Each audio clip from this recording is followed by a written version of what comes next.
భారతదేశం, మన పవిత్ర భారతదేశం విభిన్న జాతులతో, వివిధ భాషలతో, భిన్న సంస్కృతి సాంప్రదాయాలతో ప్రపంచంలోని ఆధ్యాత్మిక ధర్మాలలోకెల్లా హిందూ ధర్మం గొప్పదని చాటి చెప్పిన ఎందరో మహనీయులను కన్న తల్లి మన భరతమాత.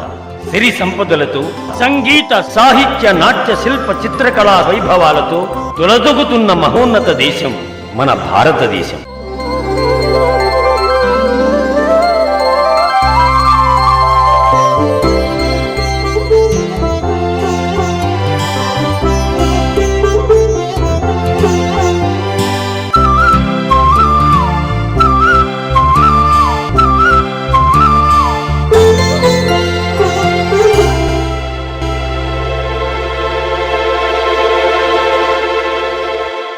ఇతర దేశస్థులు ఎందరో వ్యాపారం పేరుతో వచ్చి మన దేశంపై కన్నుపడి కుచ్చిత స్వభావంతో మన దేశాన్ని ఆక్రమించి పరిపాలిస్తూ ఎదిరించిన వారినందరినీ చంపుతూ లాఠీలు ఝడిపిస్తూ తుపాకులతో కాల్చి చంపుతున్న రోజులవి.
భారతమాత కొన్ని తరాలు పరాయి పాలనలో తల్లడిల్లిపోతున్న తరుణంలో ఎందరో దేశభక్తులు, మరెందరో మహనీయులు బ్రిటిష్ పరిపాలనను తరిమి కొట్టాలని, భరతమాత దాస్య శృంఖలాల నుండి విడిపించి కన్న తల్లి రుణం తీర్చుకోవాలని ప్రాణాలను పణంగా పెట్టి పోరాడిన గాథలు ఎన్నో.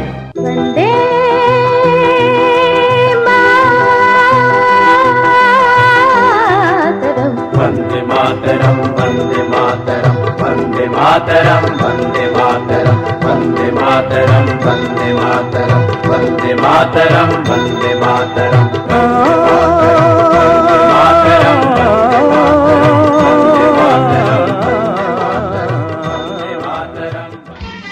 ఆ మహనీయుల పోరాటాలకు తలొగ్గి 1947 ఆగస్టు 15వ తేదీన బ్రిటిష్ జెండాను దించి భరత ధర్మచక్రంతో త్రివర్ణ పతాకం ఎగరవేసిన రోజు, ఎందరో మహనీయుల త్యాగ ఫలంతో స్వాతంత్రం సాధించిన రోజు, మన భారతదేశంలోని అన్ని రాష్ట్రాల ప్రజలు దేశభక్తితో ఆనందోత్సాహాలతో జరుపుకుంటున్న పండుగ రోజు, అదే ఈ రోజు.